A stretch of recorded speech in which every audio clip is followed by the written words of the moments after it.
Bonjour, j'espère que vous allez bien, j'espère que vous avez passé une bonne semaine et que vous êtes prêtes et prêts pour une nouvelle lecture. Aujourd'hui, je vous emmène à nouveau avec Boris Vian et l'écume des jours.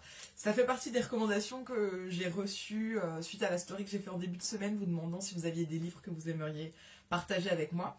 Et du coup, l'écume des jours est revenue et je me suis dit, mais oui, enfin, j'ai déjà lu l'extrait de la rencontre de Colin et Chloé pendant le premier confinement, mais en fait, il y a tellement à prendre, il y a tellement à lire, il y a tellement à savourer dans l'écume des jours que allons-y, continuons. Donc, je m'étais dit, ah, trop cool, je vais lire le mariage.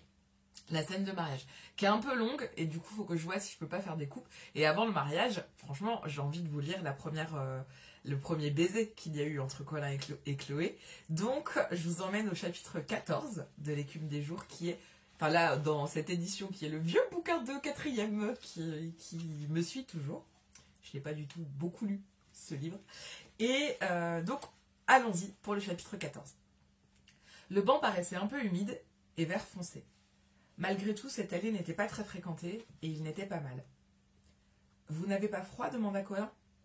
« Non, avec ce nuage, » dit Chloé, « mais je veux bien me rapprocher tout de même. »« Oh » dit Colin, et il rougit. Ça lui fit une drôle de sensation. Il mit son bras autour de la taille de Chloé. Sa toque était inclinée de l'autre côté, et il avait tout près des lèvres un flot de cheveux lustrés. « J'aime être avec vous, » dit-il. Chloé ne dit rien. Elle respira un peu plus vite et se rapprocha imperceptiblement. Colin lui parlait presque à l'oreille. « Vous ne vous ennuyez pas ?» demanda-t-il. Elle fit non de la tête, et Colin put se rapprocher encore à la faveur du mouvement. « dit-il tout contre son oreille, et à ce moment, comme par erreur, elle tourna la tête, et Colin lui embrassait les lèvres. Ça ne dura pas très longtemps. Mais la fois d'après, c'était beaucoup mieux. Alors il fourra sa figure dans les cheveux de Chloé, et il restait là, sans rien dire.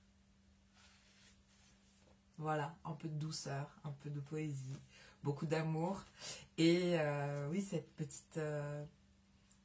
ce fameux moment où tout à coup on passe de l'autre côté, ce moment où les corps se retrouvent, ce moment où on s'avoue par le corps cette attirance mutuelle qui existe aussi.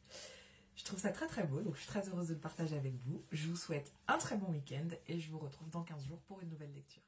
À bientôt.